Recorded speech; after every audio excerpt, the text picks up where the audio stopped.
So yeah, weeks for the Batman. This is probably fake, so don't get hopes up. Yeah, but the movie opens up with Bruce Wayne training in the Batcave. An abandoned Wayne Enterprises subway station of Summers, that read everyone Gotham. Mayor Don Mitchell calls an escort to his house, but leaves after he becomes too aggressive. When Mitchell goes to the bathroom, the Riddler ambushes in. Yeah, I know the Riddler is in the movie because I was in the trailer. Wraps Mitchell in duct tapes and watches him die. And he's a message and yeah, this is gonna be like a dark Batman movie, which is good. We have a dark Batman movie. We do have Dark Knight, which is another darker Batman movie. But if you compare it to like the '90s Batman movies, the '90s Batman movies, and and the DCEU didn't really have a solo Batman movie, so we can't really talk about the DCEU. But we haven't really had an actual solo Batman movie since the Dark Knight trilogy. We have had more solo Spider-Man movies than Batman movies, which was kind of odd. And no, Batman vs Superman is not a solo Batman movie because it's Batman and Superman in the movie. Okay, because that's and movies. There's way more been Spider-Man. There has been two solo Spider-Man franchises: the MCU Spider-Man franchise and of course the Web franchise since the Dark Knight's last release. So yeah, there we go.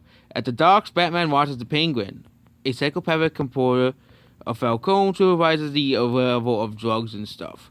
But Batman tries to basically beats him up, and meets up with one of the guys, and Batman intervenes, takes down Penguin, and of course Penguin escapes somehow. Batman has been active for 2 years. We finally met his methods. After watching Penguin use his gun as a point weapon, he produces the Flying Penguin's man. After finding Catwoman, who steals incriminating evidence of Mitchell's office for his murder, knowing how to use his charm to disarm opponents, he does the same to her the next time they meet. Batman's Batman is brutal, but isn't used lethal force because that's going out of character for Batman, which makes sense.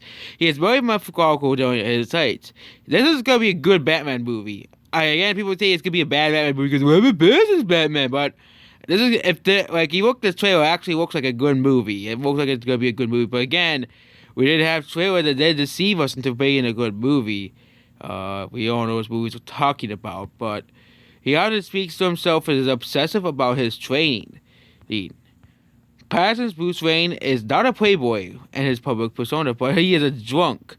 Rather than thinking he is spending his time effing supermodels. He spent